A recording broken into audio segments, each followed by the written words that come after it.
Good morning मेरी प्यारी सभी यूट्यूब फैमिली, बिना कुकिंग ब्लॉग्स में आप सभी लोगों का बहुत बहुत स्वागत है। आज मैं फिर आप लोगों के साथ में आम की पापड़ की रेसिपी शेयर करने जा रही हूँ।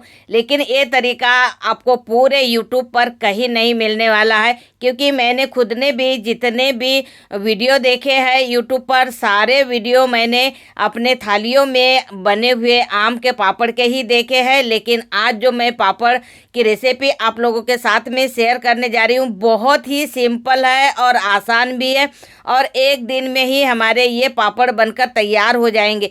थाली में जो पापड़ बनाते हैं हमें 3 दिन का वेट करना पड़ता है, लेकिन अगर इस तरीके से अगर आप आम के पापड़ बनाएंगे तो एक दिन में ही तैयार हो जाएंगे। और इतना सरल तरीका आप लोगों को कहीं भी नहीं मिलने वाला है, इसलिए वीडियो को लास्ट तक ज़रूर देखना, क्योंकि इतना सिंपल तरीका आप लोगों को कहीं नहीं मिलने वाला है। और ये देखिए, मेरे पापड़ ना पूरे एक दिन में ही सूख कर तैयार हो गए हैं। जहाँ पर हम लोग आम के पापड़ 3 दिन तक प्लेट में रख कर पंखे में सुखाते हैं, लेकिन आज ये पापड़ हमें एक दिन में ही बनकर तैयार हो जाएंगे, और वो भी पंखे में ही सुखाकर।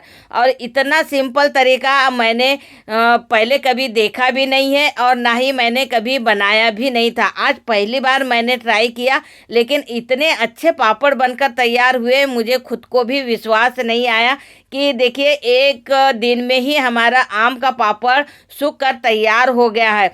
तो चलिए हम लोग देखते हैं कि इतना सिंपल तरीका हमने कैसे मतलब किस तरीके से बनाया है, और हमें कैसे बनाना चाहिए, पूरा कुछ मैं इस वीडियो में दिखाने वाली हूँ। तो सबसे पहले जो हमारे आम होते हैं, 1 किलो 2 किलो 5 किलो जितने भी आम की अगर आप रेसिपी बनाना चाहते हैं, मतलब पापड़ बनाना चाहते हैं, आप इस तरीके से बेझिझक आप बना सकते हैं, क्योंकि इसमें बिगड़ने का कोई चांस ही नहीं रहेगा। तो सबसे पहले जो हमारे आम रहते हैं उनका तो हमें क्या बोलते हैं, जूस निकाल लेना है। मान के चलो उसको पूरा अच्छे से हमें जूस निकाल लेना है। अगर आप मिक्सर ग्राइंडर से निकालना चाहते हैं या फिर हाथ से निकालना चाहते हैं, जो भी आप प्रोसेस से जूस निकालना है, आम का पूरा जूस निकाल लीजिए। निकालने के बाद में इसे हमें छलनी से अच्छे से छान लेना है, ताकि इसमें रेसे ना रहे। तो रेसे नहीं रहना चाहिए, छलनी से छानकर एक डिब्बे में रख लेना है।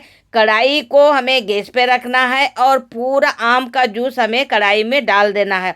डालने के बाद में हमें इसे तेज आंच पर 2-3 मिनट पकाना है। जैसे ही उबाल आने लगेगा, तब हमें गैस की आंच को एकदम कम कर देना है, क्योंकि आप सभी लोग जानते हैं कि जो भी रेसिपियाँ हमारी बनती है, एक तो मीडियम आंच पे या फिर कम आंच पे ही बनती है। तो मैंने यहाँ पर मीडियम ही आंच रखी है, और उसके बाद में इसमें हमें 2 चम्मच शक्कर डाल देना है, कलौंजी डाल देना है, काली मिर्च पाउडर, थोड़ी सी अजवाइन, काला नमक और कश्मीरी लाल मिर्च।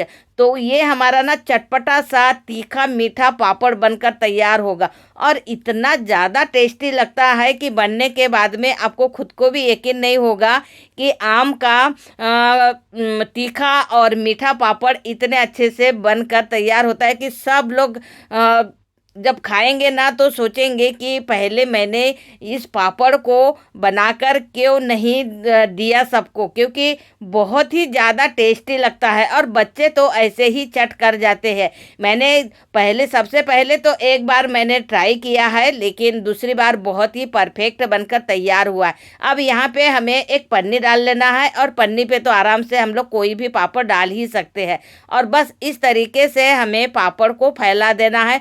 जो हमारे गेहूं वगैरह के, चावल वगैरह के, या फिर मक्के के, जिसके भी पापड़ हम लोग पन्नी पर फैलाते हैं, उसी प्रकार से हमें इस पापड़ को भी फैला देना है। अब ये पापड़ ना ज़्यादा मोटा भी नहीं होना चाहिए और ज़्यादा पतला भी नहीं। जैसे मैंने बताया, जैसे हम लोग दूसरे पापड़ को फैलाते हैं वैसे ही इन पापड़ को भी फैलाना है, और एक दिन तक हमें इसे पंखे में सुखाना है। एक दिन पंखे में ही सुखा लेंगे तो बहुत ही अच्छे तरीके से हमारा पापड़ सूख जाएगा।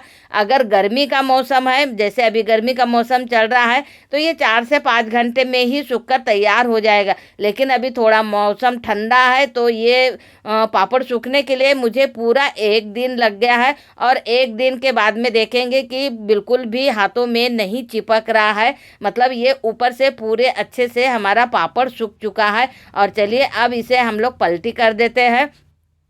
तो पलटी भी बहुत ही आसानी से हो जाता है। ये देखिए कितने अच्छे से आसानी से हमारा पापड़ पलट के तैयार हो रहा है। इतने अच्छे से तो हमारा, अगर हम लोग थाली या प्लेट में भी बनाते हैं ना, तो पापड़ अच्छे से निकलता नहीं है, निकालने में थोड़ी सी दिक्कत जाती है, क्योंकि उसका भी वीडियो मेरे चैनल पर ऑलरेडी डला हुआ है। लेकिन इतना आसान तरीका मुझे लगा कि चलो बनाकर ट्राई करते हैं, तो वाकई में इतने बेस्ट मेरे पापड़ बनकर तैयार हुए हैं।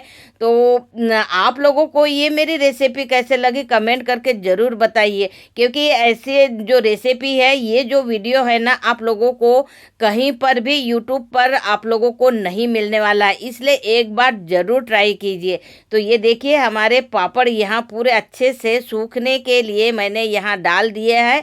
और 1 दिन के बाद में आपने देखा कि किस तरीके से मैंने पलटी किए हैं। और इसे हम लोग आराम से 1 महीना 2 महीने के लिए स्टोर भी करके रख सकते हैं। तो आप लोगों को मेरी ये रेसिपी कैसे लगी कमेंट करके ज़रूर बताइए। Thank you.